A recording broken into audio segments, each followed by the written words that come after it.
মা কি করছো? এই যে কিছু কাদর করছি, কিছু কাদর করছি, কিছু এখন এটা মনে হচ্ছে তুমি তেল মাখার মতো বসিয়েছো ওকে। দেখো কিছু করছে না, দেখো কিছু করছে না, দেখো কিছু করছে না। কিছু কিছু এ কিছু কিছু কিছু কিছু কিছু কি আছে কিছু কি করেছে কিছু তো রাগ আছে কিছু কি করছে কেশু তোকে? রাগ আছে কিছু তুই কি করছে? দুষ্টু করছে তোর সঙ্গে দিম্মা?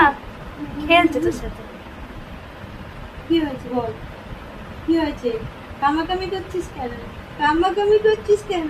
কি হয়েছে তোর? ও কি হয়েছে, কি হয়েছে, কি করছে মা, কি করছে মা, কি করছে মা, কি করছে? মা ছবি তুলো না, এসব এসব জিনিস ছবি তুলতে নেই। কেশু এমনিতেই ছবি তোলা পছন্দ করে না, ভিডিও পছন্দ করে না, তারপরে ছোট বেঁধে ওকে ভিডিও করা হচ্ছে। ও মা ঘুমিয়ে পড়ছে, দেখো অবস্থা দেখো, ওই দেখো আগে ঘুমিয়ে পড়ছে, সে ঘুমিয়ে পড়ছে। বাই বলে সবাইকে, বাই। হাই, ওই দেখ ওই দেখ ওই দেখ। অনেকক্ষণ ধরে সহ্য করেছে, আর পারলো না। এই যে মা বসে আছে, মা নিয়ে খেলছিল ওকে। চলো বাই বাই বন্ধুরা।